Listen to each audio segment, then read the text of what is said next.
Hello, everyone, and welcome back to the Nintendo Campfire. Happy belated Pokemon Day. Today is February 28th. Yesterday was Pokemon's 30th anniversary celebration. We had a big Pokemon Presents showcase, and we have a lot of big stuff to talk about, including Pokemon wins and Pokemon waves. The leaks were real.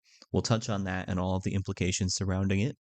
And before we jump into this episode, I want to let you guys know that this is a special episode. We're going to start this off with a big Pokemon segment. We're going to do a sort of watch along analysis of the Pokemon Winds and Waves trailer and the Pokemon Pokopia trailer. And I'm just going to watch that along with you guys. I'll pause, showcase certain things I want to point out, and we'll discuss everything that they announced as well before we jump into those trailers. And then when we're done with the Pokemon segment, we're going to talk our regular Nintendo Campfire stuff. So what I've been playing this week, news, rumors, all of that. So buckle in, guys. This is going to be a slightly longer show, and I think it should be a lot of fun. So let's get right into it. First, I want to recap the news and updates from the Pokemon Presents. So let's get into that first. All right, so here's the official Pokemon.com press release of everything they announced. So I'm going to go over all of the little blurbs that they showcased here. So of course there was the big thing, the first look at Winds and Waves, which we'll go into an in-depth look at. There was an update on Pokemon Champions that I don't think was actually part of the presentation. I think this came out afterwards, so that is coming out in April on the Switch, and it's going to come later in the year to mobile. I am not personally super interested in competitive Pokemon, but that's what Pokemon Champions is. It's going to be the new home for competitive play. It is a free-to-play thing. There will be some sort of subscription for where you can store more Pokemon in there, and this is where they're going to host the Pokemon video game tournaments in the future. So this is a big deal if you're into competitive Pokemon. Again, I've never really been into competitive Pokemon, a little bit in the X and Y, Sun and Moon days, but I just really play for fun now. I have my team of nicknamed funny little monsters, and I enjoy completing the Pokedex and catching shinies, so I may check this out. It's not something I'm super interested in right now, but it's free to play, and it has a lot of elements of trainer customization, and it looks like it's going to be a lot of fun. It should be similar to like Pokemon Showdown, very focused on the competitive play. So that is exciting if that's something you were looking forward to. Then for the trading card game, they announced that there's going to be a celebratory 30-year anniversary set coming out later this year, where they're going to re-release and remake some of the base set cards. So the first wave of cards, or the first few waves, should be seeing some of those cards re-released later this year. That is exciting. I know that I and my girlfriend are getting back into the trading card game, and we've had a lot of fun doing that. Of course, there was another Pokemon Pokopia trailer. That game is like 5 or 6 days away, so we are quickly approaching that. Again, we'll dissect that in a little bit. An update for Pokemon Legends ZA. So, Mega Garchomp Z is officially released as a mystery gift event.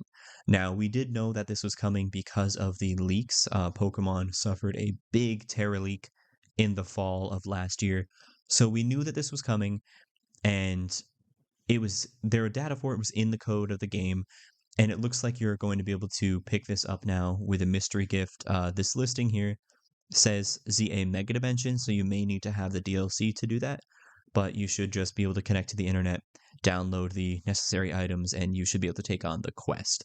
So that's pretty cool. Honestly, an awesome design. And if you were someone who hadn't seen the leaks yet, I'm sure it was pretty incredible to see another new Mega Evolution revealed. Then there's a few real world events, which I'm not going to spend too much time on, but it is really cool that they do those. So you've got Pokemon XP and the World Championships. And then, of course, Pokemon Fire Red and Leaf Green were released yesterday on Pokemon Day. I have not personally had a chance to play those yet. Hopefully, that's something I can talk to you guys about in the future. But it does look like they added a lot of the event content. So there was like misinformation. People were not sure if the event Pokemon like Deoxys, Latios, etc. would be available in this game. They are. After you reach the Elite Four and enter the Hall of Fame, you will be given the items needed to get those event Pokemon. So that is awesome. And a lot of people say they run great and they were very good versions of the game on the Switch. So that's a Switch 1 and Switch 2 release. Then we have Pokemon XD Gale of Darkness, which is the next game coming to Nintendo GameCube Classics, and this was one of the games revealed back when this was first showcased in the Switch 2 Direct last year. But this is exciting because this is one of the big high profile games that people have been waiting for. This is a very good game. The trailer they released for it, it looks like the game is running great. I'm excited to play this game for the first time. This is a game I've watched people do Let's Plays of, and I know that this is a really ambitious Pokemon spin-off game, and Shadow Lugia alone is really cool, so I'm excited. I think this will be a way for people to play this game for the first time for many, many Pokemon fans. And hopefully that means that Pokemon Coliseum is coming soon as well. Here's something that is very weird but very cool at the same time. So this is a Pokemon Red and Pokemon Blue game music collection. It is a Game Boy jukebox. So it's a mini Game Boy and it essentially acts as an MP3 player. But what's interesting about it is you get like 50 something cartridges, mini cartridges to slide in here. You can see them all there, and they contain the data for one song. So you can put the title screen in there and it should play the title screen song. It's a little interesting that they did it that way. Like, I feel like they could have put all of the songs on one cartridge, but I mean, look at all of these here. That's a lot of cartridges. This is just really cool. I don't think anyone was expecting that. So that's a fun way to relive the music of the classic games. Oh, I believe that that is $70 as well. Very expensive, definitely a collector's item, but I think it's really cool when they do stuff like that. Pokemon TCG Pocket, not something I've played a lot of. I know that people were really big into it when it launched, I believe last year. If you're still playing that, this is exciting for you. There is a Paldean Wonders new set coming to that game soon, so we should be seeing a lot of Paldea Pokemon. We see the starters there.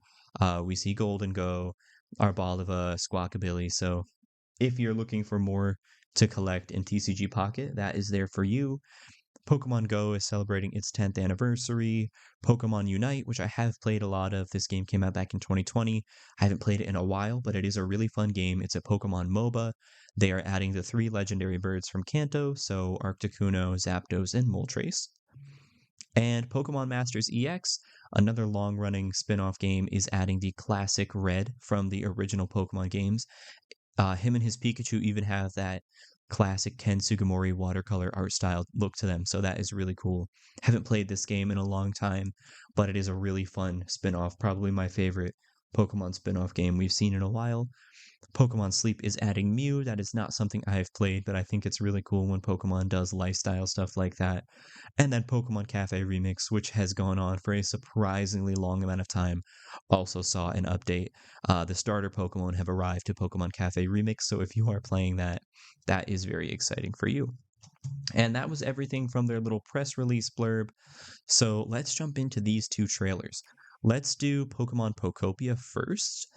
Let me check the quality and jump into full screen for you guys. So I'm going to give my commentary and we'll pause and talk about interesting things to note. First of all, the lighting in this game looks really good. This confirmed that there will be caves. We can see these little glowing mushrooms, which can be a light source in the caves. And this particular trailer really reminded me of Minecraft. And then we see this jukebox, which kind of comes to life a little bit. And that electricity.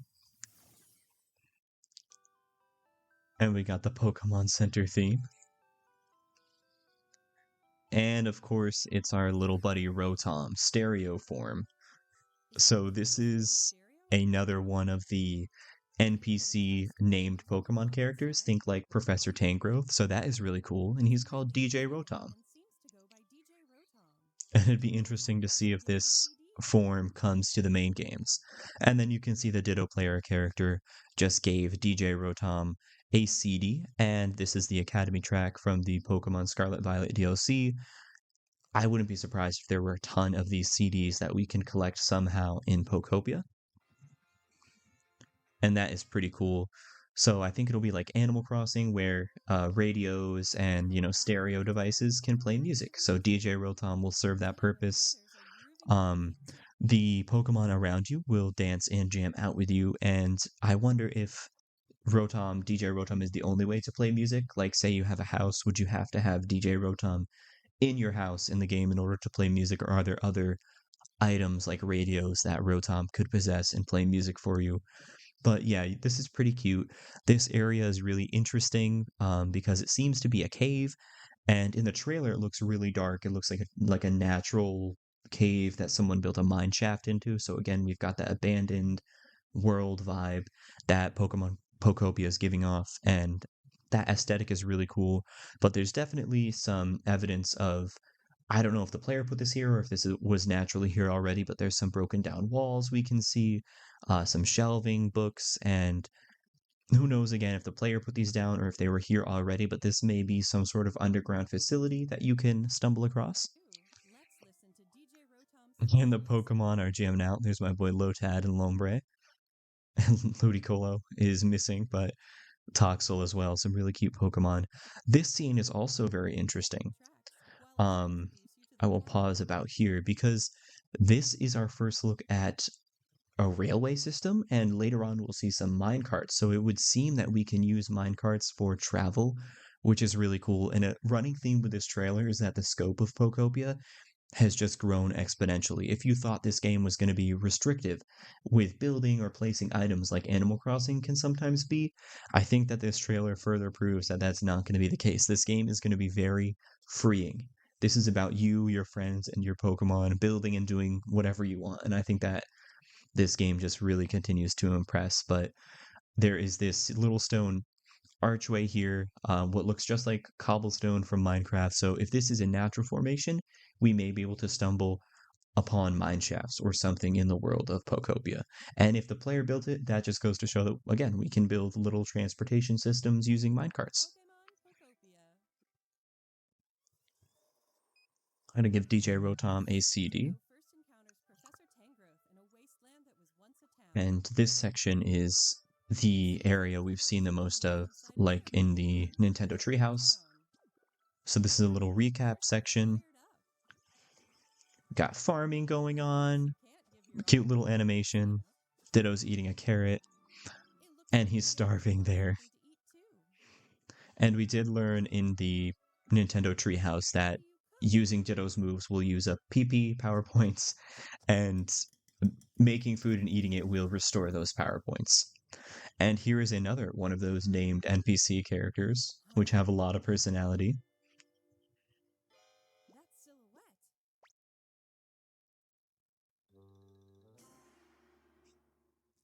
And it's a Greedent, a cook Greedent. Very cute. He's got his pots and pans there. And it would seem like he is going to teach us how to cook, and he has access of some sort to a kitchen. Chef Dente is his name.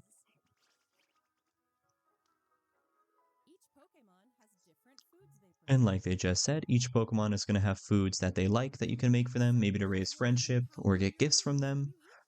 And yes, the dishes will allow us to... This like water gun attack has a lot further reach due to the food that the character ate. It's usually just, I think, 3 or 4 blocks, so that is pretty cool. It should make everything more efficient, eating certain foods. And this is something new. So you can take Pokemon that you've befriended in your village and take them to other players' towns. And that was not something I expected at all. Here's a look at some multiplayer.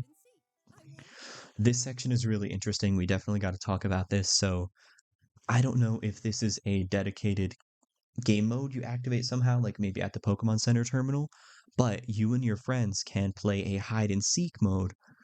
And this is really cool. I'm going to let this section play out. So the person is finding, the regular human Ditto character. And there's these adorable Pokemon plushies, like the furniture in this game. Looks really cute. And actually, let's go back there. It looks like this Riolu, which came with this Ditto to visit the friend's world, is also hiding, like it's acting like one of the plushies, so that's cute. It would seem like the Pokemon that you bring with you can also participate in these minigames. And here's where it gets interesting. That tree just moved because the Ditto has transformed into a tree. So we can literally play prop hunt in Pokopia. And that is going to change everything. Like, I don't know if this is a regular gameplay ability, like Ditto can transform into anything that it finds in the world, or if this is specific to this minigame. But you can see how cute that is. Like, this just goes to show Pokemon Pokopia is really giving you a lot of options. Like, say something like Animal Crossing you wish you had. People always say they wish that you could play mini games with your friends in Animal Crossing New Horizons. Like, think back to like Tortimer Island on the 3DS Animal Crossing. You used to be able to have something to do if you didn't just want to build or collect resources. So Pokemon Pokopia is going to let you at least play prop hunt with your friends, which is a really fun game mode. A lot of games have that, and Ditto is the transform Pokemon, so there should be endless possibilities for hiding spots, and I think that's going to be a lot of fun. And you can see here that these four players have built this gigantic Ditto sculpture, excuse me. So again, and they even have these little music note blocks that are playing the Pokemon Center theme. Animal Crossing tends to be really restrictive in how high you can build something or where you can place items, or sometimes your friends that are visiting your island can't place items if it's not their own island. And it's a little restrictive. Pokemon Pokopia seems to have none of that. You seem to be able to build things at a grand scale, and you seem to be able to really have no limits. Like, you can all work together to build something with very little restrictions, so that is amazing. And then let's go back to this, well, a few seconds back, actually. Sorry, guys. This Pokemon Center seems to be floating on the water, so that's not something we've seen before. I know that from the Nintendo Treehouse, it seemed like they mentioned something about there being multiple Pokemon Centers, so maybe we can choose to build one that is floating on the water. There's a lot of beach-like furniture there, like a little floating sofa, a little beach umbrella. It looks like these are almost igloo-like, but they look like they might be made out of stone buildings there, so some sort of Pokemon dens. This screenshot is really interesting because we don't know if this is a natural formation or if the player built this, but this, again, just goes to show the scale of this game. This looks like something out of like modded Minecraft, and I just think that's amazing. Like, this game really, really impresses me. These blocks look like they might be diamond blocks of some sort, so I don't know if the player got enough diamonds and was able to make diamond blocks enough to build something like this, or if this is a naturally forming diamond mountain. You can see what might be, again, it looks like redstone from Minecraft. It could be some sort of rusted block too, because the block next to it has a similar texture and it looks like it's just metal. So I don't know if that would happen over time. Like, if you leave a metal block outside and it gets rained on or wet, could it form rust? Or if there's just two variations of that block. That's interesting. This looks like some sort of piping up here, so if this is a natural formation or it used to be something the humans in this world built before everything got abandoned and became destroyed, that can be why that's there. There's what looks to be a waterfall here. This again reminds me of Minecraft. A lot of people will build like a secret base up high somewhere and use a water block that runs down as a waterfall as a way to get up. So maybe Ditto can swim up and down this.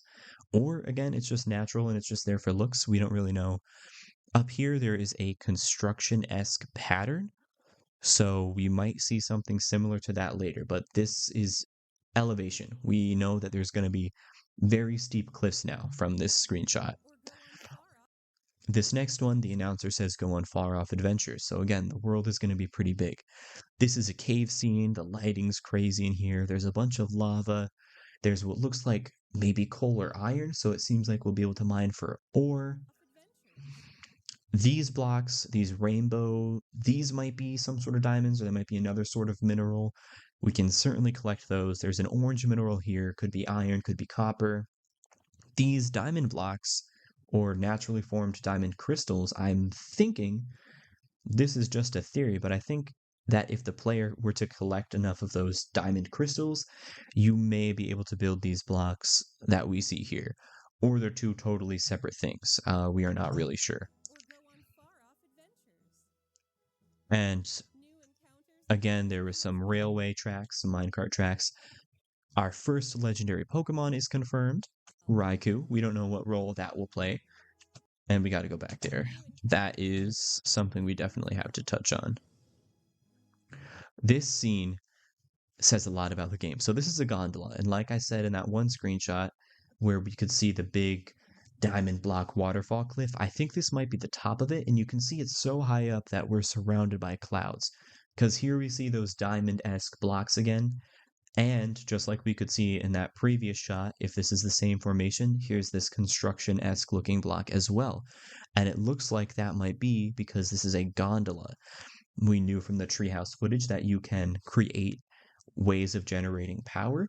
So in the treehouse, they specifically mentioned that you can use windmills to generate power for electricity. Well, it looks like there might be something more complicated than that going on here because there's a literal electric gondola. Just the fact that we can have something like that in this game is insane.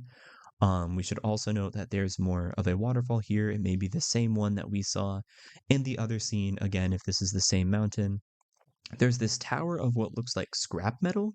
There's even a fire hydrant on it.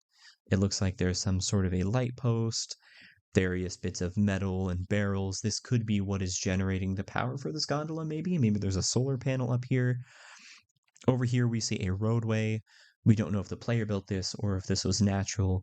And there is a building here with a green entryway. This could be another one of the Pokemon centers. Again, in the treehouse, I believe they mentioned something about there being multiple Pokemon centers that you can open and rebuild.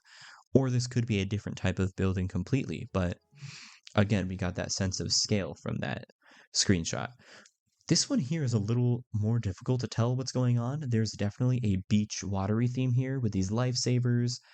This architecture here on this light post looks like similar to a classic boat. What are they called? Steering wheel, whatever. And overall, the color scheme kind of looks like beachy, watery tile. Reminds me of Cerulean City. This here, it's a little far away, like it's still a little foggy, so it's hard to tell. Maybe it's the SSN. I don't know. It kind of looks like a boat. Like you could almost see where there could be like some sort of exhaust vent up top on the boat, or maybe even a light post. There's something glowing in the distance. It's a Pokeball. It's hard to tell. The colors aren't clear because it's far away. Certainly, it looks like a Grand Pokeball. It could be a Master Ball of some sort. This definitely looks like a town. We don't know if the player built this or if the player stumbled upon this. There's even these little tie-off points, which I'm assuming you would use for boats on a dock. Whatever this thing is in the background, it is big, it's imposing, it's at least a building. It vaguely resembles a boat. It could be the remnants of the SSN. We know this is a post-apocalyptic Kanto, seemingly, so it's possible. This screenshot shows a new transformation we didn't know about before. So we had seen previously Lapras, Dragonite, and I'm trying to think if we saw any others. Those might have been the only two transformations we saw Ditto use, but there is a Graveler transformation, which will allow you to more quickly destroy blocks, maybe even mining. I don't know if you can collect the resources it destroys, but you can more quickly roll your way through terrain as Graveler. Then we see a Magnemite form of Ditto. So let's see if we can go back there. That was a quick scene. Who knows what that would allow you to do? I don't think it's flying because the Dragonite seems to be your method of flying in this game, but maybe this will allow you to generate electricity. So Ditto's transformed into Magnemite. That's very cute. This scene is pretty cool. Big beach resort vibes. We see a lot of water-type Pokemon. We see a surfing Pikachu statue, pretty grand waterfall entrance with some sort of fancy bronze statue up top. That is very cool. Here's what looks like a building interior, maybe a Pokemon house, Pokemon den. We can see some examples of how cool the furniture is going to be. There's a little picnic set there. This very fruit, vegetable looking table and stools for the Pokemon. Munchlax is there. Sprigatito's there on the stool licking its paws. A berry mobile, a bunch of berries here, and then this little raspberry looking light, and that is adorable. So the furniture seems like it's gonna get pretty crazy. Here's a fire type terrain. There's a vending machine, stone house, which a fire type should be able to live in without destroying.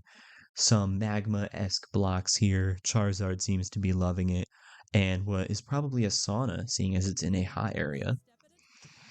An electric-based area or house. There's a Minior lamp here. Pikachu, one of the other NPCs that was revealed previously. There's even a tablet, so that's interesting. Modern electronics in post-apocalyptic Kanto. And a TV with pictures of the player Ditto and its Pikachu there. And here's a look at a village that is definitely further along in the game. You can see there's a playground the Pokemon are playing on, lots of houses, and it looks crazy. We're just going to be able to build real cities. My webcam is covering it. Let me move that for you guys. But there is even a Pokeball shaped flower garden up there, so that is pretty cool. Try to put my camera back in place. And then a pre-order bonus, you'll be able to get a Ditto Rug if you get the game before January 31st of 2027. So that is pretty cool. And yeah, Pokemon Company and Koei Tecmo are doing amazing. This game continues to look like one of the best Pokemon experiences we've had in years. And that takes us to Pokemon Winds and Waves. So, as we watch this trailer, I'm going to pause and I'm going to talk a little bit more about what this means for like Nintendo's release schedule in general, because there are some things that seem to be a little shaken up here. This game was leaked. We saw some early screenshots of it. We knew about the ideas and inspirations behind it, but seeing it in motion, it looks so good. It's running very well. It's a Switch 2 exclusive, which I think bodes really well for the quality of this game. Game Freak has struggled before to get games up and running. Look at early Scarlet and Violet, and I don't think we're going to have anything to worry about with Winds and Waves. By the time this game comes out, it will have had at least 5 years of development time. We're 5 years out from Scarlet and Violet when the game will have released. And little spoiler alert, it's coming out in 2027. So, longest wait between Pokemon generations ever. Regardless of what you think about that, I think it's a good thing. It gives them the time they need to develop a good quality game. So let's watch this trailer. We got the sound of water. Obviously going to be a big theme. Winds and waves. And then this is cute. I like when they do this stuff. We see somebody sketching each of the Pokemon generations. So this is to represent Gen 1. Little Pikachu there. Now we got Johto, Gen 2. And Hoenn, one of my favorites. Sinnoh there, Gen 4. And Unova. And then we got Kalos, Gen 6. Lumiose City, and then here is Alola. And Galar. And then Paldea, there's the Academy. And then this screenshot, it's a little vague. It doesn't give us a huge detail about what this next generation of games is going to be, but we see Pikachu overlooking the sea. And here's a very realistic, fuzzy-looking Pikachu, which I think is really cute. And someone is opening the door to our next adventure.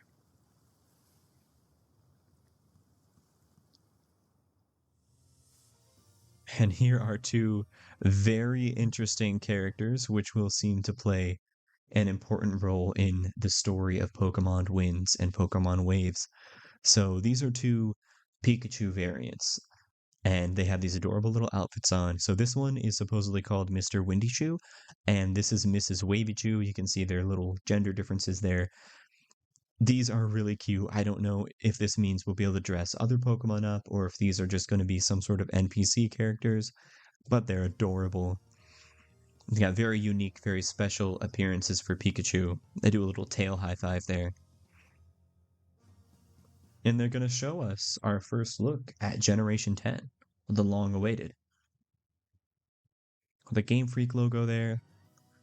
And this was so exciting. So that is our very first shot of these games. Again, we see this big theme of water, very tropical aesthetic. We see lots of little islands. There's something down here with umbrellas and just overall general watery, summery, warm theme. And we see a windmill, very beautiful. We see a good look at the lighting effects, the grass and the trees. A lot of people complain about the trees in Pokemon. I don't think they'll be saying that now. These are very well modeled. We see the wind blowing. There's blades of grass flying around.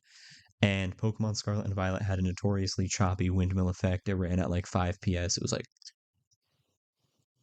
this windmill, nice and smooth, and that's the power of the Switch 2. And there's the return of Tropius. We can see Wailord. He was shooting out a spout of water. So that is really cool. The Pokemon animations seem to have taken a step up.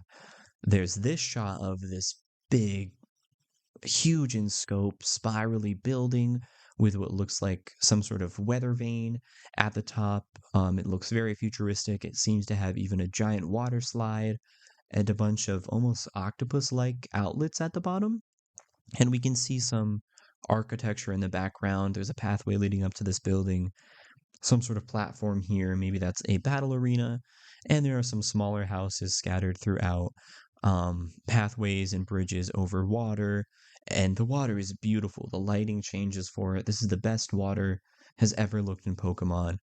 Some sort of a cove up here, and there are these more industrial looking buildings. These white buildings here seem to match the aesthetic of this gigantic building, so maybe they're from the same company.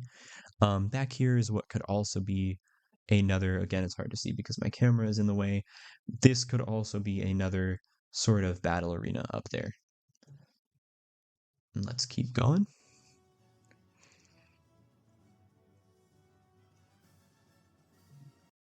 These are our first look at our player characters. So this is the Winds outfit. Anytime you see this white outfit, that is the Winds one.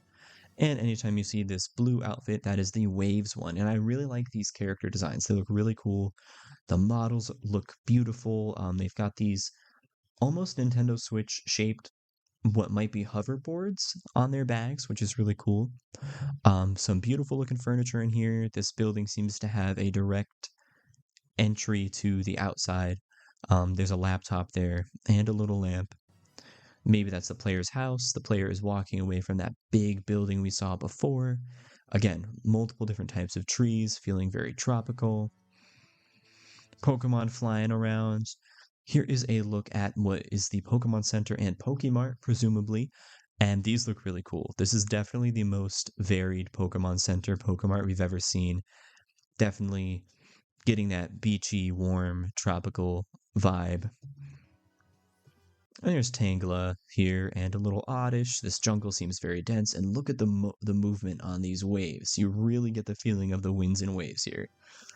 The water looks great. The character there was shielding her face from the wind. And again, you can see the water is like crystal clear. You can see little whatever these are, like sea anemones, little coral reefs, buildings built on docks here. It looks like a vacation getaway dream. The lighting effect is beautiful here. We're at sunset. We can see some ladybug flying around. This is a scene in some sort of lava-like cave, maybe some sort of magma cavern type thing, and it looks like the fire type Pokemon in this game, at least ones that have body parts made out of flame or magma, will give off light like this Slugma here. It is literally radiating light, so that is really cool. Here's a good look at Pikachu. You can see that his design has been updated a little bit. He looks fuzzier and he even strikes a really cool battle pose, so that's really dynamic. Hopefully that bodes well for other Pokemon getting more unique battle animations. There's a waterfall in the background. This battle arena is very beautiful. I'm assuming it'll be like the most recent Pokemon games where battling a Pokemon doesn't pull you out of the game. It'll probably be an open world type thing where you battle Pokemon wherever you find them. You're not pulled into a separate screen. And then she throws out a Pokeball, catches Pikachu there. More beautiful shots. We see nighttime on the beach. Again, I believe it's the same spirally building. It's possible it could be a different one, but I think it's the same one with some lights in the background.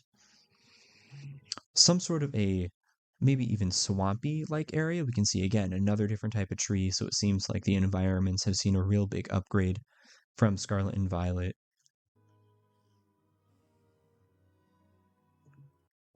And we even see more exterior shots at night. The player character is shielding her face from the sun. Pathways along the beach here, and then here are our 3 starters. And they are really cute. Adorable. So these are the 3 starters. When I first saw them, I was like, wait, they almost don't look like Pokemon. They look a little weird. But that happens every time there is a new Pokemon generation. So that is nothing to worry about, but I honestly think all three of them are adorable. This is Brow. I think Brow is my favorite, the grass type. This is Pombon, the fire type, who I believe is the community favorite. Everyone loves Pombon, a fire Pomeranian. And this is Gekwa, the water type, and it reminds me a lot of the Littlest Pet Shop lizard. That's exactly what it looks like with those big eyes and the head shape. They've all grown on me quite a bit in the day or two we've known about them, but Brow is my favorite. I think he's based on a chickpea, and that's adorable. There's Brout the bird, Pombon the Pomeranian dog, and Gekwa the gecko. And we hear a beautiful rendition of the main Pokemon theme, which sounds like it's orchestrated in the background there, and another look at just how much water and islands are going to be spread throughout this world. This region doesn't yet have a name, but it's safe to assume we'll be traversing probably the water and the air, given the winds and waves name. So I think that we'll be able to traverse with our Pokemon to basically any island we see. I think we should probably assume this is an open world game. Up here on the right, there's this very interesting Pokemon shaped cloud. It almost looks like a Gyarados. That is definitely not an accident.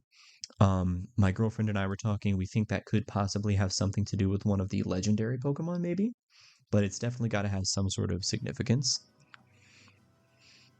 Very cool shot there. And then we go under the water, which to me would seem to suggest that we can now dive again, which we haven't been able to do since Gen 3. And being able to explore under the water should be a whole new level of immersion for Pokemon. It's very beautiful down here. We got anemones here. We've got Frillish, Marini. It's just so Finneon. It's just so cool. Wailord, Tynamo, Krabby. It looks so alive under the water for the first time in Pokemon history. And then we see the logos for the game. Pokemon Winds and Pokemon Waves. And I really like the logos for these games. They look really nice. I definitely like them a lot better than Scarlet and Violet and Sword and Shields. I just think they have a lot of a nicer look to them. I like the fonts they chose. I like the green accent for the winds and the blue for waves. And global simultaneous release in 2027. So like I said before, longest wait we've ever seen for a main series Pokemon game, at least one of the main generations. So Gen 9 is like the longest Pokemon generation ever, which is crazy, but I'm definitely going to be ready to jump into the next generation of Pokemon when these games come out. I was shocked that it said 2027. I had these games as a lock for 2026. So that really changes things, honestly, for my thinking about what Nintendo is going to do this year. Second year of the Switch 2, and we don't have a ton of games announced yet. And previously, like in previous episodes of the podcast, I've said, I don't really care. I have enough of a backlog. I have enough games I'm playing now. I could wait on a direct, but really this does change things. I always had Pokemon as a lock for 2026 holiday season. I assumed it would take October or November spot, and it would be like the big holiday release, maybe alongside a 3D Mario, which we'd heard rumors about. Now that Pokemon is not going to make this year, and it might even be holiday next year, maybe middle of the year next year, what exactly is Nintendo going to do for their big games this year? This being so far away makes me think we actually do need Nintendo to start speaking on their game soon. And I think March is the month. If it's a 3D Mario, maybe they'll reveal that game around Mario Day. But that is everything to cover in our Pokemon section. I think it was fun to do a little analysis type thing, and there was the sound of some thunder and crazy wind and waves in the background, which could be assigned to our legendary Pokemon. Maybe it'll have something to do with thunder. But yeah, that is it for this section of the podcast, guys. Again, it was fun. Let me know if this is something you guys would like to see more of. Now let's jump into the regular podcast portion of this episode. All right, everyone, welcome back to your regularly scheduled Nintendo Campfire podcast. So, since we just spent a lot of time on Pokemon alone, let's kind of speed run this section here. So, welcome. Let's talk about what I've been playing this week. So, it was a crazy week, lots of stuff going on in my personal life, but I did play a lot of games. I played some Mario Tennis Fever. I've been doing the towers, trial towers that they have in that game, as well as tournaments. And both of those modes are a lot of fun. I'm really enjoying the trial towers. For the most part, they're pretty simple, fun challenges, and there will be like one or two that are really difficult. So for me, there was one with Waluigi who has a lot of reach. He's a defender on the court. That was difficult, but it was also refreshing to be really challenged. And the tournaments are a lot of fun too. They really challenge you.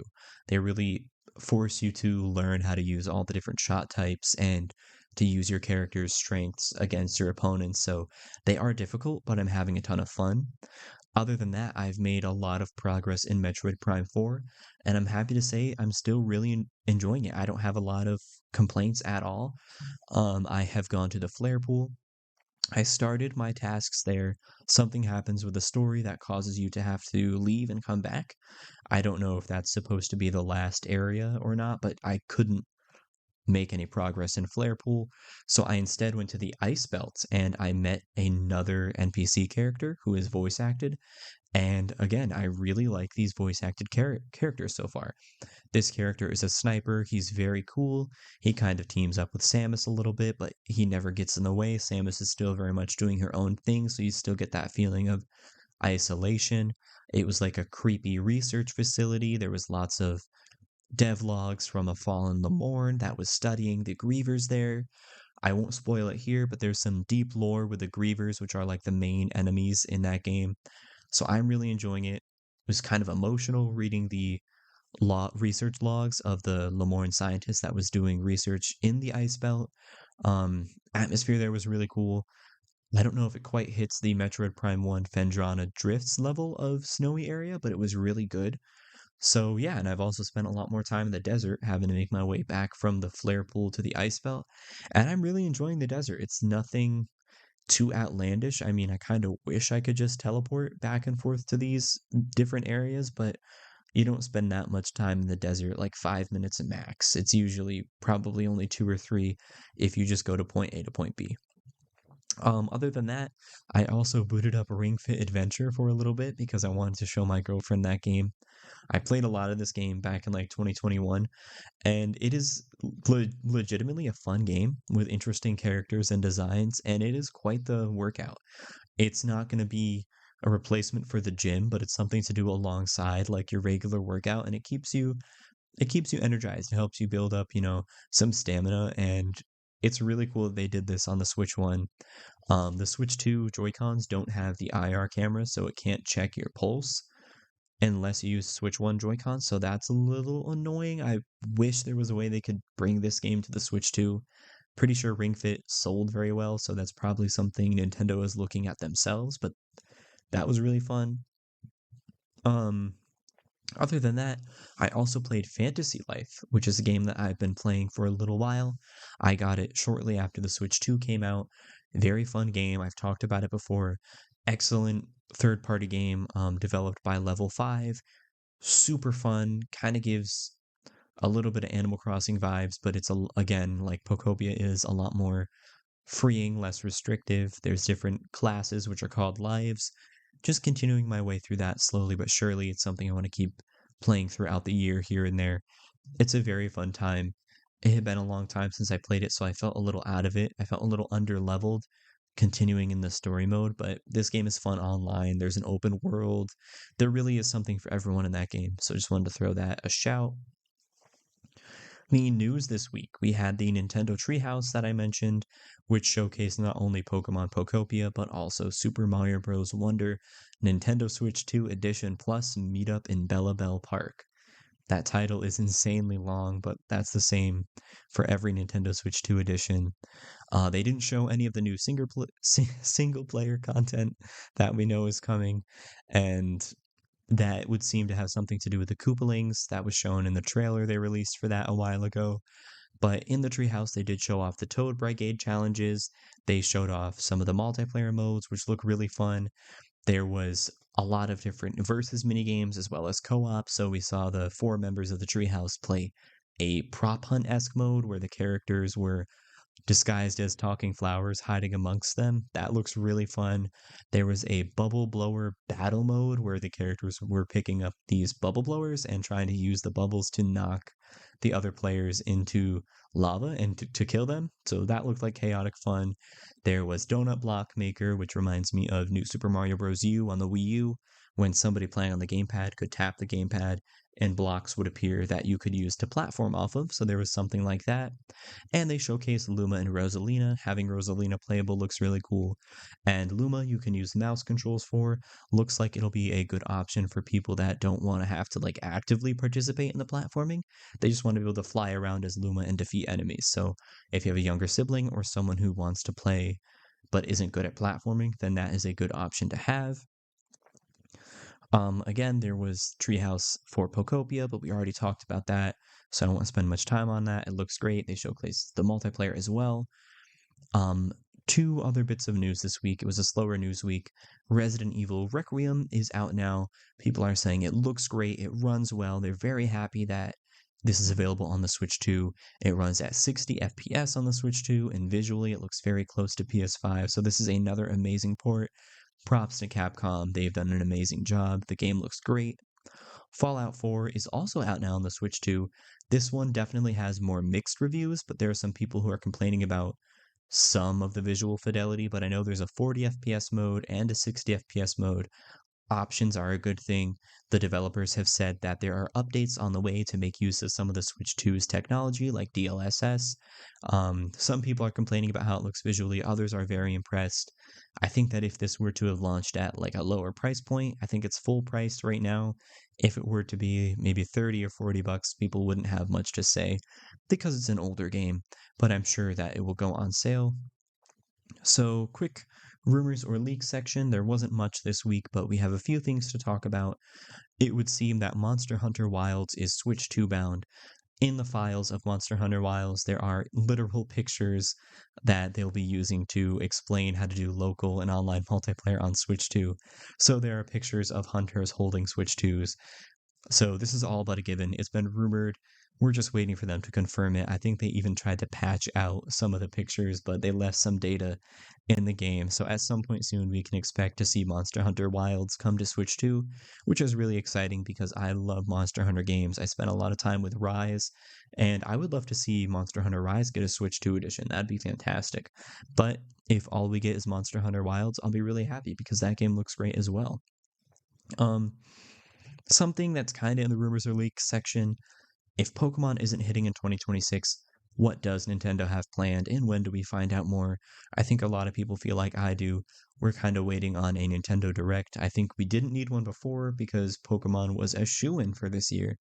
Now that it's not, we need something announced. We need release dates for games that don't have one, like Yoshi, and we need to know what big games are coming this year. Are they going to talk on Zelda's 40th anniversary? Do we have a Zelda game this year? Does Metroid get anything for its anniversary, which is later this year? We have to find out more. It seems like we're ripe for a Nintendo Direct, maybe in March. Let's talk some listener questions and responses from you guys. Did Winds and Waves, Pokemon Winds and Waves, meet your expectations? Do you think they look good? Are you happy with what you saw? And did it surprise you that they are coming out in 2027? And another additional little topic I want to touch on here. Mario Tennis Fever is a lot of fun in local multiplayer. I just wanted to throw that out there. I played that with my girlfriend and her little sister. Fever rackets are crazy intense. We even had some that we wanted to ban from the rotation because they were too powerful. So we had a lot of fun with that. I highly suggest trying out local multiplayer if you ever have the option to. Mario Tennis Fever is a very welcome surprise addition to a fantastic lineup of games for the Switch 2. I don't think anyone thought it was going to be as good as it is. And for people that have really delved into it, I think we all agree it's a great game. And then let's see. Anything you guys want to talk to me about, drop a comment down below. What did you think of Pokemon this week? What are your thoughts on Mario Tennis Fever if you've played it? I will put my friend code up on screen again now if you guys would like to add me. And again, I would love to host a game night sometime soon. We can play Mario Kart World, Mario Party, Mario Tennis Fever, Kirby Air Riders, anything, Pokopia when that comes out. And I just really look forward to building up a community with you guys. I hope you had an amazing week. Thank you for listening. Again, give me a like, subscribe for more. Drop in the comments down below your thoughts on Pokemon's 30th anniversary presentation, and what do you think we're going to see Nintendo release later this year if Pokemon doesn't make it this year, which we know that it is not. Thank you guys for watching. I will see you all soon. Take care. Bye bye.